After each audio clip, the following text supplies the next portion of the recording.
Елестетейік, белгілі бір бөлмеде екі адам бар. Және осы екі адамның біріншісінің туған күні белгілі бір датада, екіншісінікі де белгілі бір датада.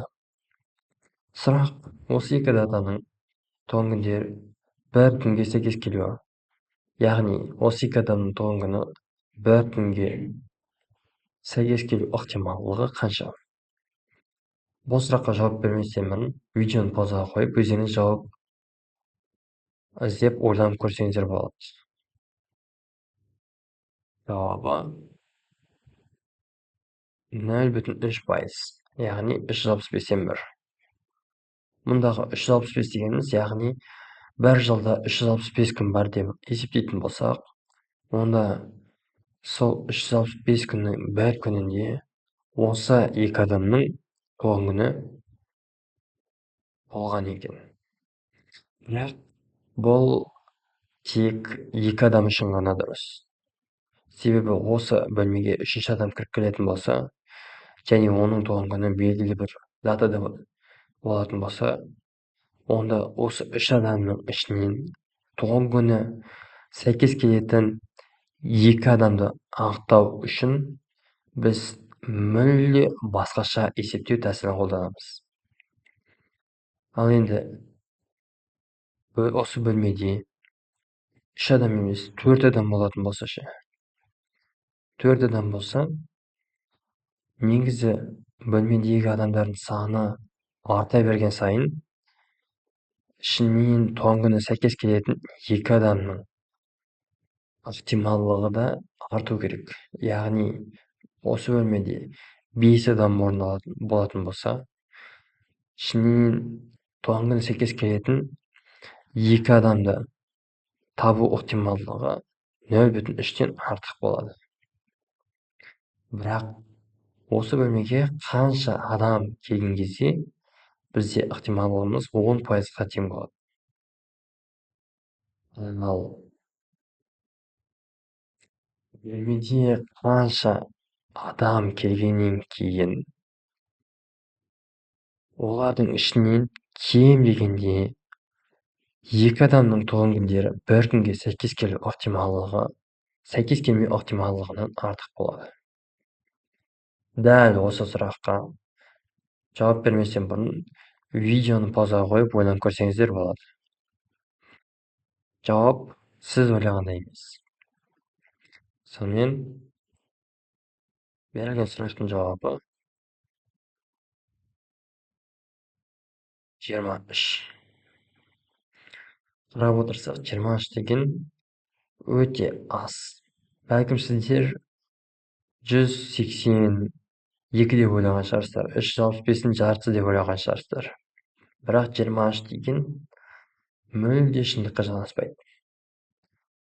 Оның шындыққа жанаспауы нәтижесінде бізде туған күн парадоксы деген ұғым орын алады. Ол туған күн парадоксы дегеніміз, яғни веридикалық парадокстардың бір түрі. Бұл жалған, абсурд немесе бір-біріне қайшы сияқты көрінетін, бірақ шын мәнінде дұрыс болып табылатын тұжырым немесе жағдай. Сонымен сәлеметсіздер ме, көрермендер, сіздермен бірге мен Арғын, Modern Teachers Academy жобасының 3-ші курс студентімін. Берілген сұрақта визуалды түрде қарайтын болсақ, визуализациясы. Елестетейік, футбол алаңында 23 ойыншы футбол ойнап жүр.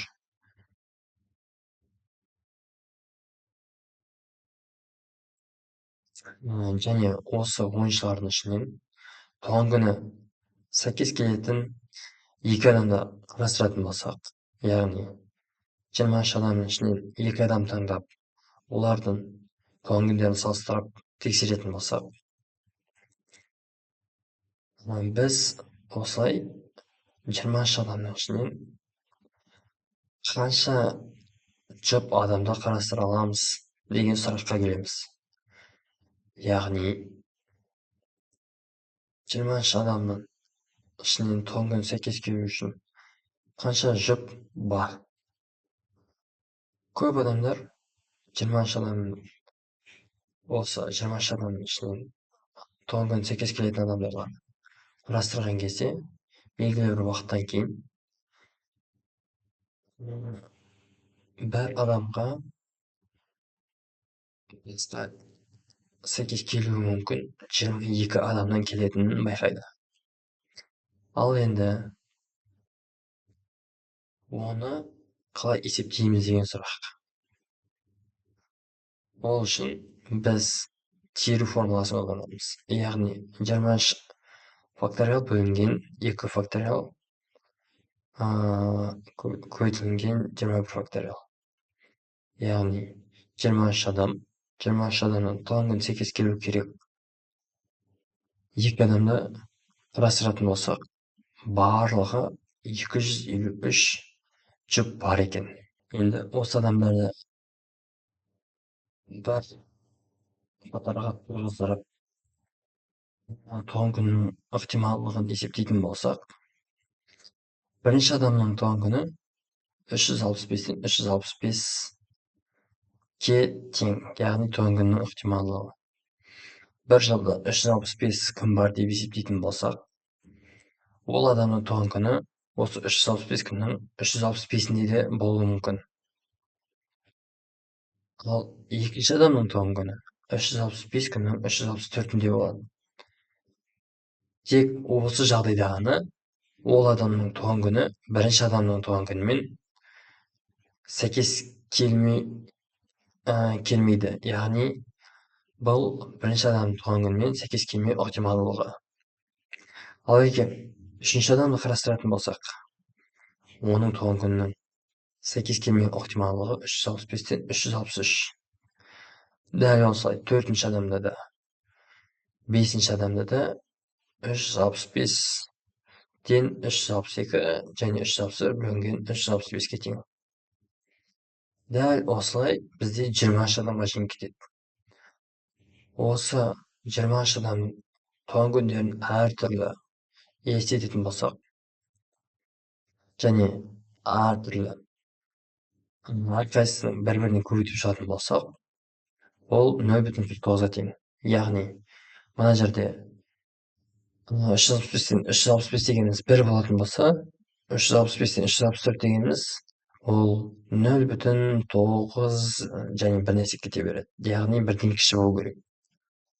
Солай қалғандарының барлығы 22 ойыншының туған күндері бірден кіші болады. Ал бірден кіші сандардың көбейтіндісі кішірейе береді. Нәтижесінде 0,49 шықты. Бұл жаңағы 23 адамның ішінен туған күні бір күнге сәйкес келмейтін 2 адамның ықтималдығы, яғни ешқайсының туған күні бір күнге сәйкес келмейді.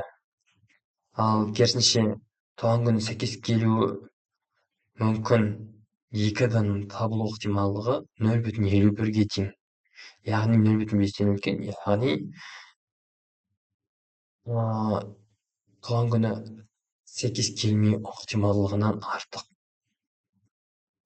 Сонымен 0,49, яғни 49% жаңағы группаның ішінде туған күні сәйкес келмеу ықтималдығы болса, ал 0,51 жаңағы группаның ішінен туған күні сәйкес келетін 2 адамның табылу ықтималдығы болады. Бірақ сұрақ бұл 51% болатын болса, бізге 99,9% болу үшін қанша адам керек? Бұл сұраққа да сіздер видеоны паузаға қойып, өздеріңіз ойланып көрсеңіздер болады. Есептеп, жауабы 75. Яғни 75 адамнан кейін туған күн сәйкес келу ықтималдығы 100%-ға өте қатты жақындайды. Келмеу ықтималдығы бұл жерде 0,1%-дан кем. Бірақ тағы бір сұрақ туындаса, туған күні сәйкес келу ықтималдығы 100%-ға тең болу үшін қанша адам керек? Бұл сұраққа да жауап беріп көрсеңіздер болады. Видеоны паузаға қойып, жауабы 366. Яғни 365 адамның ішінен әрқайсысының туған күні әртүрлі күнге болатын болса, және бір жылда 365 күн деп есептейтін болсақ, онда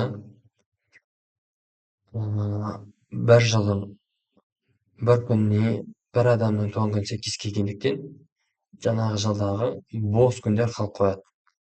Және келесі 366 адам қала не қалама не, сол 365 адамның туған күнмен сәйкес келуі 100% болатындай нәтижеге келеді.